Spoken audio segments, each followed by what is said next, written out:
Hello, past clients, current clients, and future clients. I'm Rebecca Lindquist, the speech, voice, and accent coach in the Bay Area.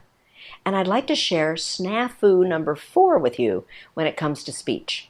Now, if you've watched my other videos on the snafus, you know that I'm talking about mistakes that we don't even know we're making, that we make again and again. Something just goes wrong, and we don't really even know what it is. One of the biggest ones I find with clients is what I call the rush to judgment. It's this desire we all have to find a cause-effect relationship. And sometimes the cause isn't what we think it is. So I have clients who say they talk too fast. Watch my first video if you have questions about slowing down. But the idea is that we make an assumption about what to do about it, and then we work on that, and the assumption might be faulty. Another really common cause-effect error is one that I find tonal speakers make. Tonal first language speakers, people who speak Chinese, Thai, Vietnamese, for example. So let's say your first language is tonal. What often tends to happen is people focus, erroneously in my opinion, on pitch and tone, because that's important in your first language. However, in American English, length is what's most important. So the idea is when you're saying a new word, to sound the word out, not hit the word. Now this is something people don't think about. If they're told that their speech is not crisp enough or not clean enough, they don't really know how to fix it. And then they search for something, they rush to a judgment about what to do. So instead of that, you might start by slowing down. Yes, I'm talking about being slow here, and actually pronouncing the entire word. So right now, I'm demonstrating how to sound out words. I'm saying every single sound in the word.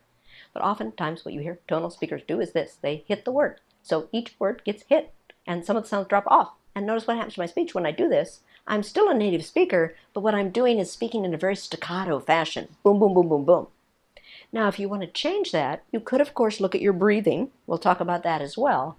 But in addition, you really want to start saying the entire word, sounding out the word and not leaving out any of the sounds. It's something to think about and focus on rather than thinking that the cause must be that I'm pronouncing words incorrectly. I need to learn to pronounce words differently. Maybe you do, but just sounding out words will help you to sound more clear. Let's also talk about breathing. So breath is an interesting thing. A lot of people rush to judgment when I tell them they should breathe, or when they say they think they should breathe. Most people agree they should be breathing. But the challenge is, how do you get there? Forcing yourself to breathe, I'm going to breathe, is not a very effective mechanism. Because once you do that, you introduce a lot of stress and tension into the vocal system. So instead, you have to trust your internal breathing. You already know how to breathe. We also talk about breathing and speaking from the diaphragm, which adds another level of tension because people don't really know where their diaphragm is or how to use it. So what I generally encourage people to do is just play with breath. Inhale, and you can use your hands to see where you're breathing. So can you breathe into your chest and speak from the chest?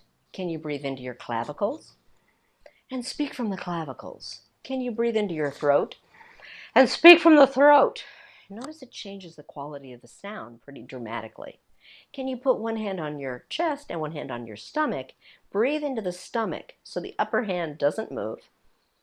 And then speak from the stomach. Notice how calm the speech gets. You could also speak from your sides, breathing into your rib cage. And out comes the sound again, sounding slightly different. You can breathe into your back, which is a little hard to do seated at an upright position, but if I lean forward, I can breathe more easily into my back. And as I speak from the back, it gets kind of breathy. But probably the most potent speech, the area you can breathe into for strong, powerful speech, is the pelvic floor. So when we talk about the stomach, most of us think of yogi breath, like the upper part of your stomach, like the rectus abdominis. But if you breathe really low into the transverse abdominis, the one that you use when you do Pilates and exercise, and I often take my thumb and my second finger to the low stomach and just go, hear that deep sound? Back to that sound we were making earlier, that tongue up and then down, but this time using the low stomach. So you consciously use your thumb and your second finger to breathe into the low part of your stomach. You can feel, and the reason I use the fingers is so you know you have the right spot. You feel the connection. You inhale, And then you exhale and speak from the pelvic floor, which gives you a lot of strength in the voice.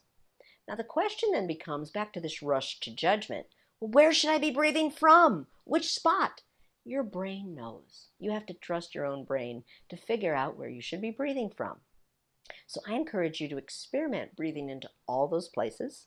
If you'd like to do it with me, I have exercises to help you access all those locations.